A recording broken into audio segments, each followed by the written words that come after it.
Assalamualaikum warahmatullahi wabarakatuh. Pada kesempatan ini kita akan membahas materi tentang impuls dan momentum. Yang pertama adalah impuls. Di sini I sama dengan F dikali dengan delta T. Jadi di sini I-nya adalah impuls, F-nya adalah gaya, dan delta T-nya adalah selang waktu. Jadi impuls adalah merupakan perkalian gaya dan selang waktu. Kemudian jika dinyatakan dalam grafik antara F dan T, maka impuls adalah luas di bawah grafiknya. Jadi luas ini merupakan impuls. Jadi impuls ini adalah luas grafik F terhadap waktu atau T. Waktunya ini adalah T, yaitu ini. Jadi ini pengertian impuls.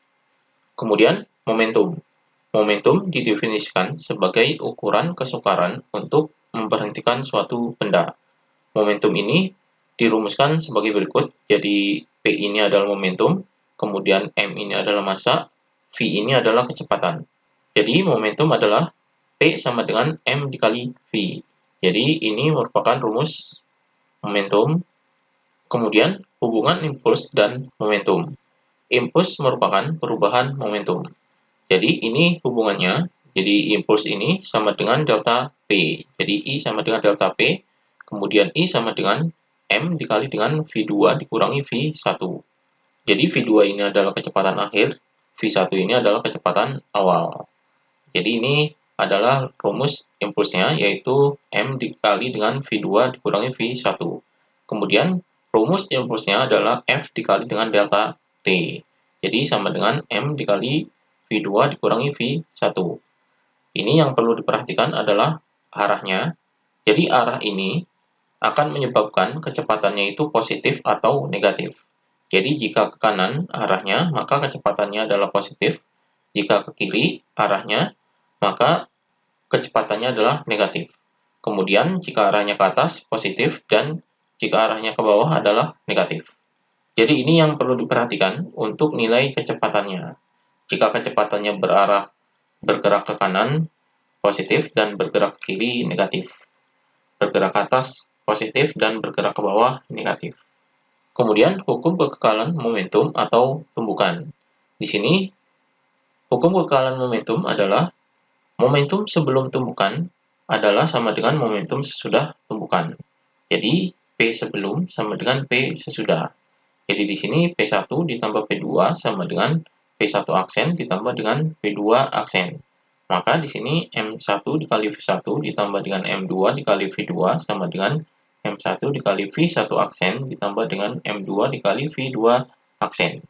Jadi ini merupakan rumus hukum kekekalan momentum atau tumbukan.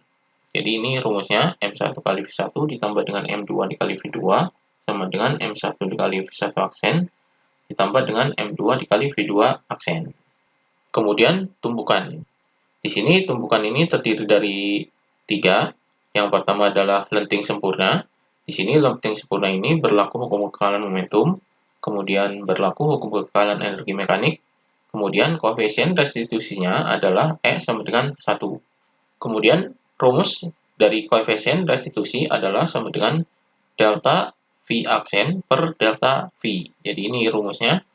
Kemudian delta V aksen ini adalah min V2 aksen dikurangi V1 aksen per V2 dikurangi V1. Ini delta V-nya yaitu V2 dikurangi V1.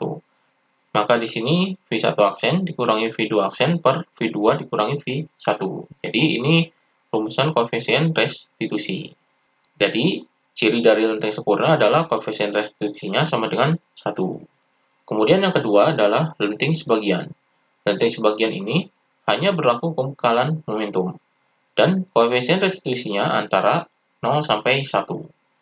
Jadi nilai koefisien restitusi dalam tumpukan lenting sebagian adalah desimal, yaitu rentangnya adalah 0 sampai 1. Kemudian yang ketiga adalah tidak lenting sama sekali. Ciri dari tumpukan ini adalah setelah tumpukan, dua benda ini menjadi satu, atau bergerak bersama. Kemudian kecepatan setelah tumpukan sama, jadi V1 aksen ini sama dengan V2 aksen sama dengan V aksen.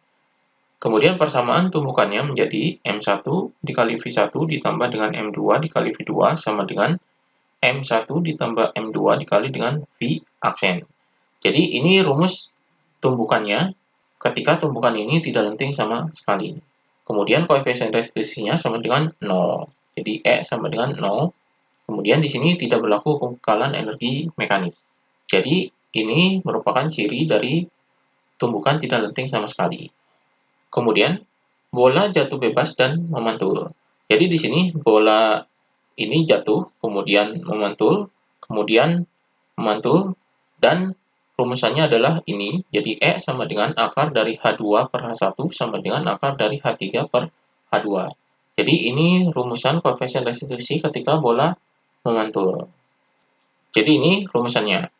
Demikian pembahasan materi mengenai impuls dan momentum.